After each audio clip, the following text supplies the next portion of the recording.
This episode of Midco Sports Magazine is presented by Sanford Orthopedics and Sports Medicine.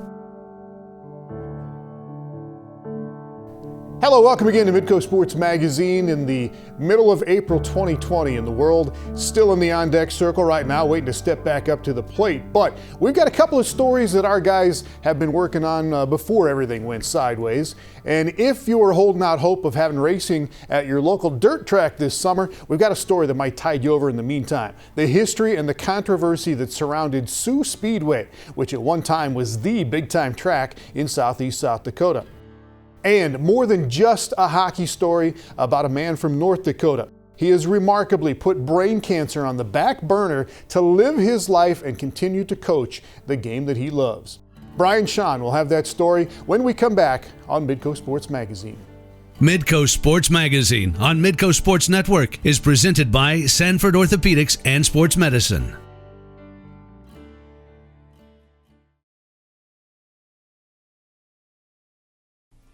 Welcome back to Midco Sports Magazine. The Fargo Force were right in the thick of the USHL playoff race before the remainder of the season was canceled. Grafton, North Dakota native Chad Demers has a history with the organization as a player and now assistant coach. His road to this point in life has not been easy, but he lives the way he used to play, with toughness, passion, and determination. Now introducing a junior, number 19, Chad Demers.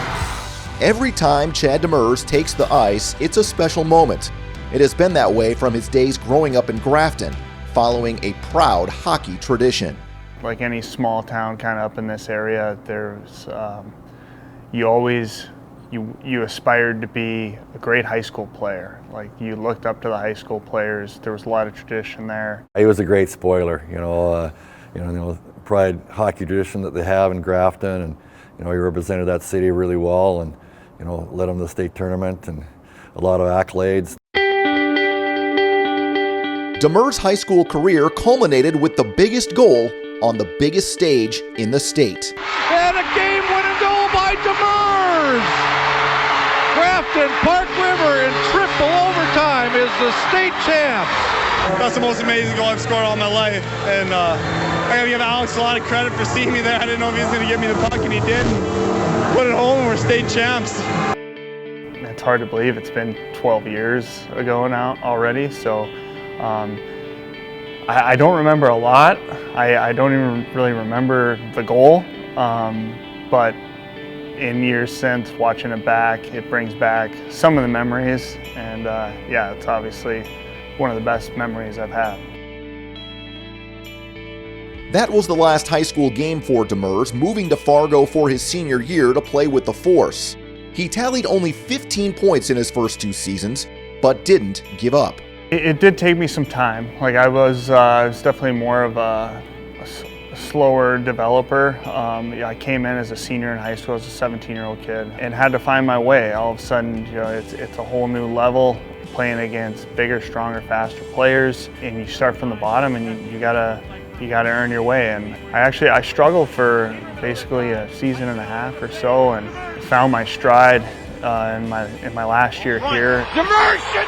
In his final go-around of junior hockey, he was named a team captain, scoring 18 goals with 32 assists, earning a scholarship to play collegiately at the Air Force Academy, which wasn't only a commitment to play hockey, but also a pledge to serve. I probably didn't know as much about it as I should have going in, but it was a difficult decision because you're projecting your life 9 years out. 4 years of school, 5-year commitment, which you're basically taking a decade of your life you're going to dedicate to the service. In 4 years at Air Force, he played in 156 career games before starting his military career at Los Angeles Air Force Base. Not long after, he married his high school sweetheart, Danica, and began work at the Space and Missile Systems Center. That was a big learning curve. That was a little bigger than learning how to play junior hockey. That was a whole different language, especially not having an engineering background.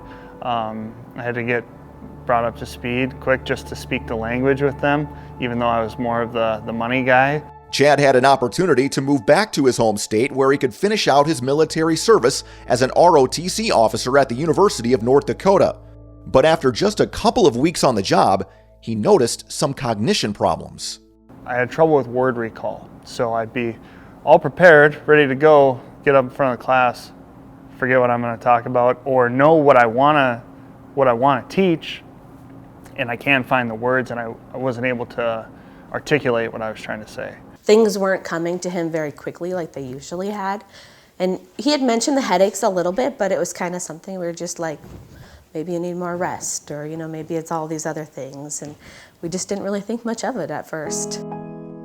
The issues progressively got worse as Chad continued to fight through them. But finally one day, it reached a breaking point. As my symptoms got worse and I knew I needed to go into the ER, I sat down at my computer and was trying to Google the phone number to the clinic.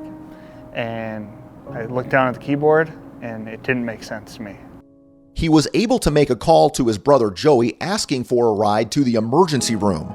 After some tests, doctors found a brain tumor. Shocking. Yeah, sitting in there, my wife and my dad was in there. Very hard, very scary, very surreal. Sorry.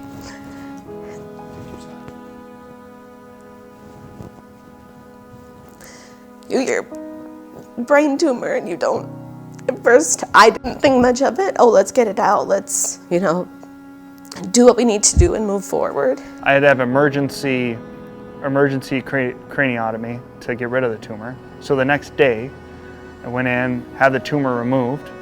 So now I'm recovering from surgery, and that whole time I'm sitting at home waiting to hear from the doctors on the pathology results to find out how bad this thing is. A couple of weeks later, Chad was diagnosed with grade 4 glioblastoma. I asked the question, how long do I have? And the initial response was that most people with my condition don't live past 2 years.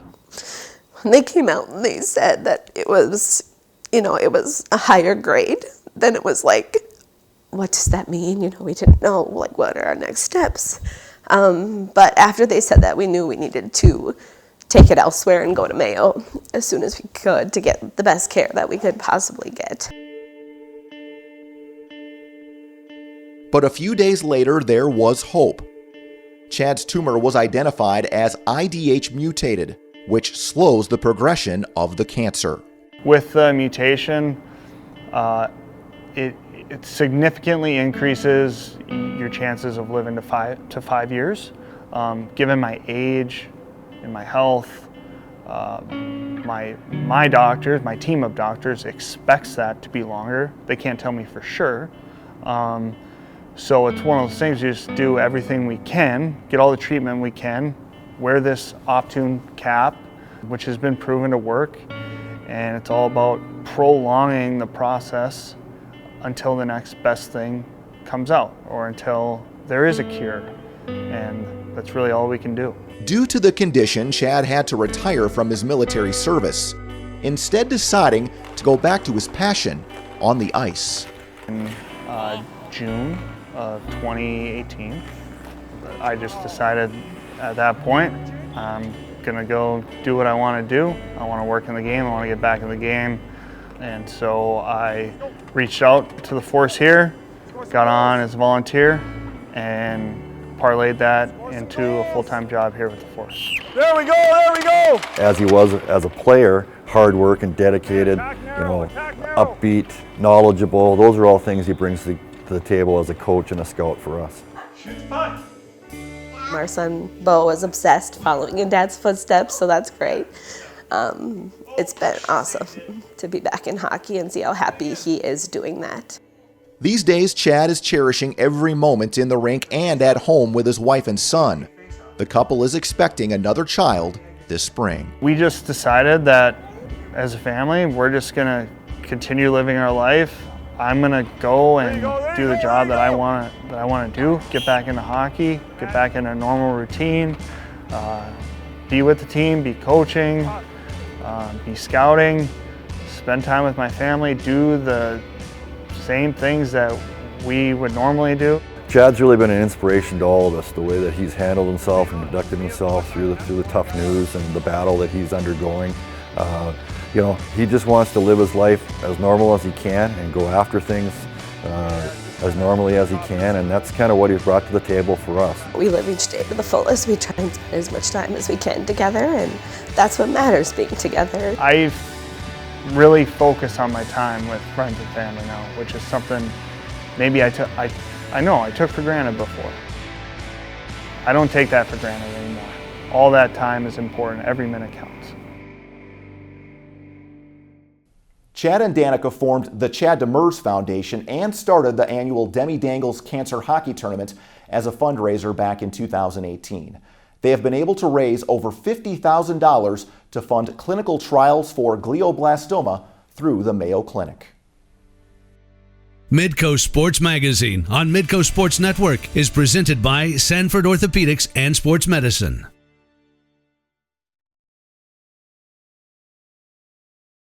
Welcome back to Midco Sports Magazine. I am Jay Elson.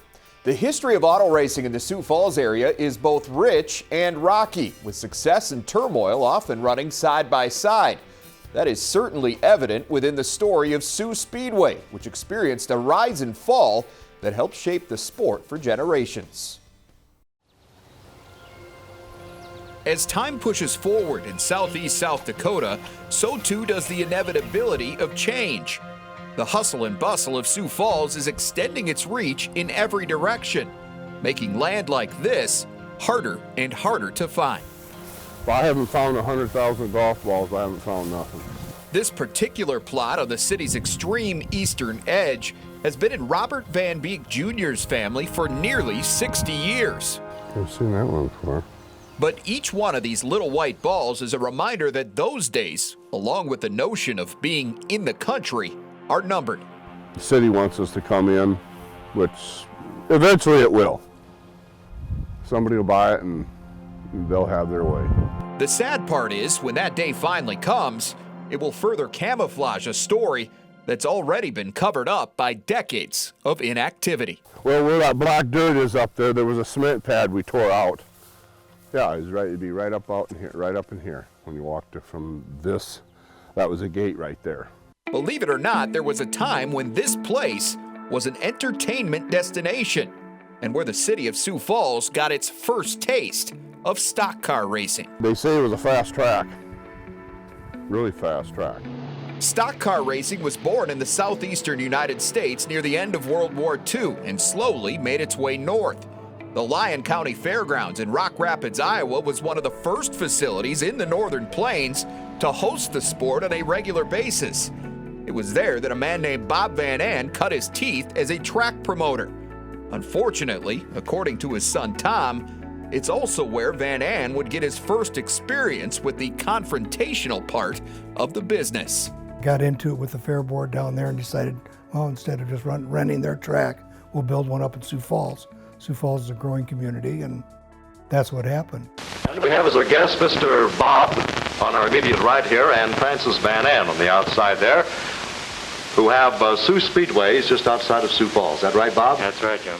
It was my father and his brother and 3 other guys from Rock Rapids. Tom Savage was 15 years old and already a race car enthusiast when his family moved to Sioux Falls from the Indianapolis area in 1954. That happened to be the same year that Soo Speedway opened. It was a 38 mile racetrack. It had a seating capacity of 2,500 people, which was kind of unheard of for a little dirt racetrack back in the day.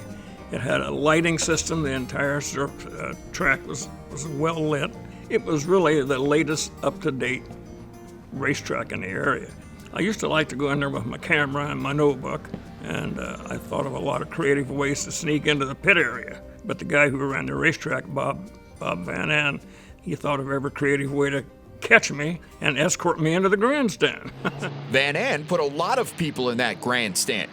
He also displayed a knack for attracting talent to the pits. He was involved in the automotive business, so he knew automobiles, and he was a pretty square guy, you know. He had a lot of foresight. He knew what was coming down the pike.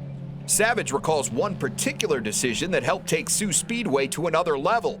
When the track first opened, modified stock cars were all the rage. They were also expensive, so when numbers started to decline around 1956, Van An added a strictly stock class. It was a great idea because it introduced a lot of new people into the sport, and by the end of the 57 season, there were as many strictly stock cars as there were modified cars. Van An's vision helped push the average car count as high as 60 to 80 per week. Drivers flocked to Sioux Falls from all over the area, places like Aberdeen, Chamberlain, Sioux City, and beyond.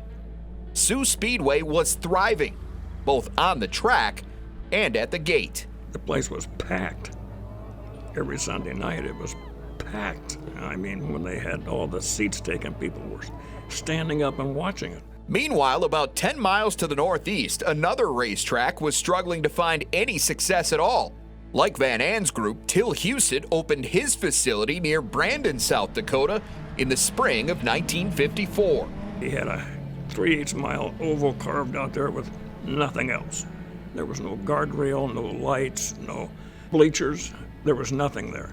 And because there was no lights, he couldn't race at night. He had to race in the afternoon.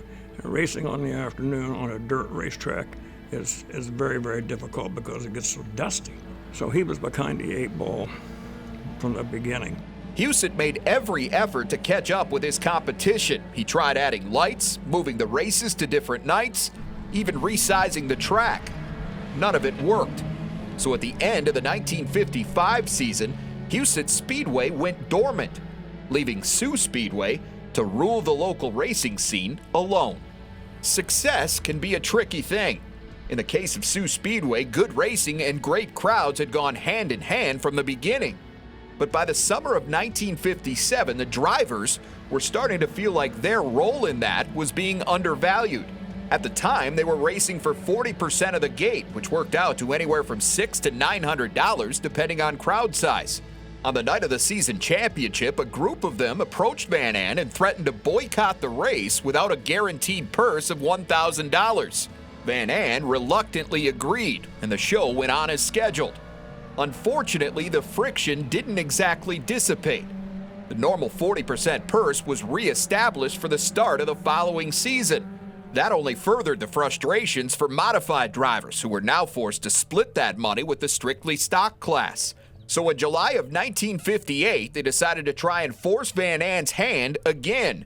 Only this time, he didn't flinch. All the modified cars, as they came down what is now a 6-mile road, but that was a gravel road back in those days, they just lined up out there on the road, and they wouldn't come into the pit area. They were demanding more money for the purse, and from what I understand, my father and his group of guys says, "Goodbye, go. We'll just shut her down." So they all turned around and went back home, and there was no races that night. The very next night, a group of those racers congregated in a YMCA meeting room in downtown Sioux Falls. It was there that they formed the Sioux Falls Stock Car Association and elected car owner Fred Buckmiller as president. Members then purchased shares of stock in the group and used that money, approximately $14,000, to purchase Till Husett's racetrack. When they bought that place, calling it rundown was being nice. It had sat idle all that time, and their weeds were growing 3 and 4 foot high. And besides that, Till took a lot of his old tractors and trucks and things and put them down there. It looked like a junkyard. You couldn't even tell that there was a racetrack down there. It didn't stay that way for long. Just 2 weeks after leaving Soo Speedway in the rearview mirror, Buckmiller's group held its first race at Soo Speedway. And with that, the landscape of racing in South Dakota had officially taken a left turn. The roles were completely reversed. Now it was Soo Speedway where everybody was going. To a young Tom Van An, the success of Soo Speedway was a bitter pill to swallow, especially following the death of his father in 1962, when he was just 11 years old. I grew up thinking that Soo Speedway closed my father's track. I mean, ran it out of business or for whatever reason, not knowing the story, not knowing what happened. Van An's stance softened by the time he turned 18. That's when his needs had started to outweigh that lack of interest, and it led him to the very threshold he never thought he'd cross. There wasn't any summer jobs for an 18-year-old kid in Sioux Falls, So I went out to the track to see Joe Kusler, who was the concessionaire for my father, and I, looking for at least a little bit of work. Joe says, "You're not working for me. You're not hawking popping popcorn. You're too good for that. Go down and see Buck." Buck was, of course, Fred Buckmiller, the same man who'd played such an instrumental role in the demise of Soo Speedway. And I says, "Who's Buck?" And he says, "He runs the place." So I went down, he was pulling away from the pump. I jumped up with the running board on the passenger side, stuck my head in. I says, "Buck, my name's Tom Van An, looking for some work." And like he saw a ghost. That reaction likely had everything to do with Van An's late father. In retrospect, Buckmiller, who by that time had gained his own first-hand experience in running a racetrack, may have been having some regrets. Years and years later, Fred Buckmiller says, "What we did to Bob Van An and Soo Speedway was terrible. We should never have done that." The fact of the matter was, there were nights when 40% of the gate was over $1,000.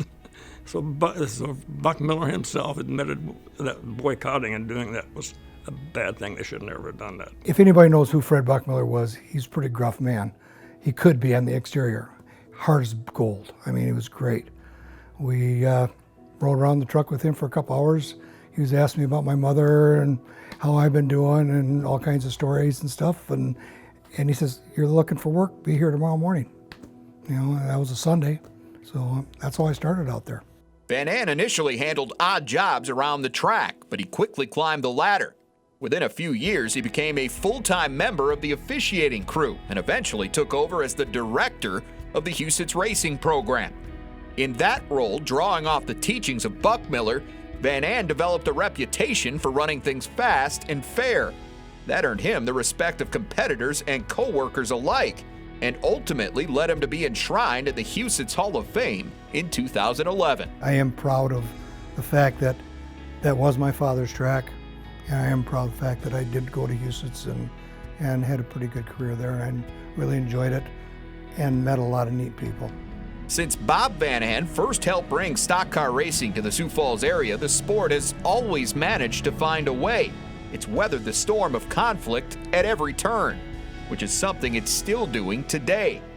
But as the memories of Soo Speedway continue to be swallowed by time, those that experienced its short-term greatness can't help but wonder what might have been. I wish that they could have got together and solved their differences, because that was a popular place. Thanks for watching. Join us next week for another new episode of Midco Sports Magazine.